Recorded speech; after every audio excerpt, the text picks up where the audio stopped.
Hey everyone, Richard here, Metal Fan, and today we're going to be talking about Stained Glass by Judas Priest.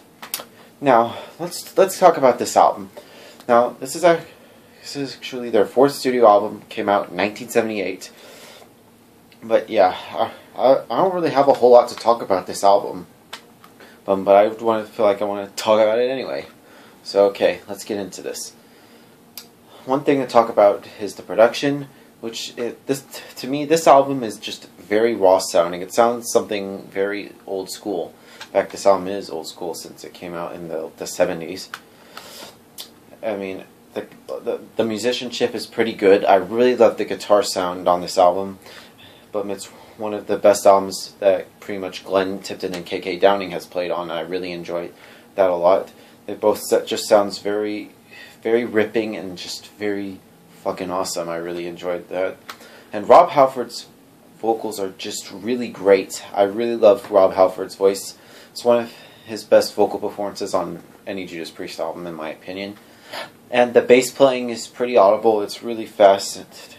And the drumming is solid, and it's really awesome. But yeah, let's get into this album. Now, the album opens up with the song Exciter, which is a pretty good song. It's one of my favorite songs by Judas Priest, and it's a really awesome song. I really love that song a lot. Next song is called White Heat, Red Hot, which is a pretty good rockin' song. I really love that song. It's really awesome. I really think it's a damn good song.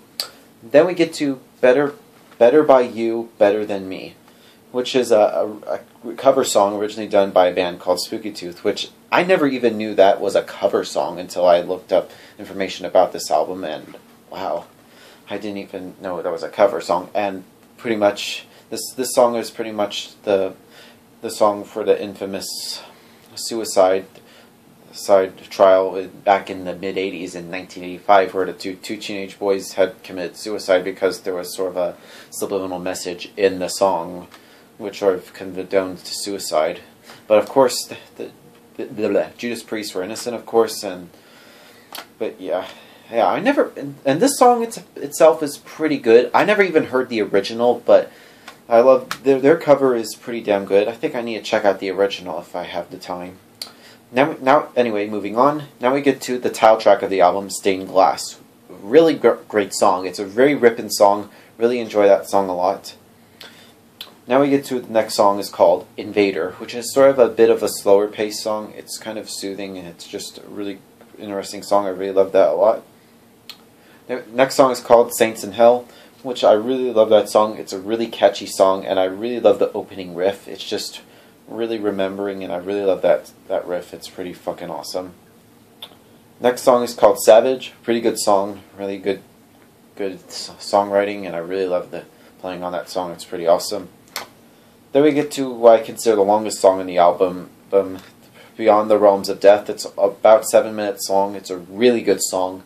One of Judas Priest's best songs. Feels like this song is very underrated in my opinion, if you ask me.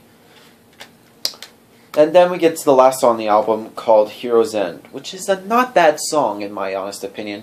But honestly, I feel like the album should have ended with Beyond the Realms of Death. In fact, I would have just switched those two around in my opinion. But Hero's End, it's not bad. It feels like it could have been better in my opinion. Now overall, Stained Glass by Judas Priest, it's a pretty good album. I do enjoy it a lot. If I were to give this album a score, I would give this album a solid 9 out of 10.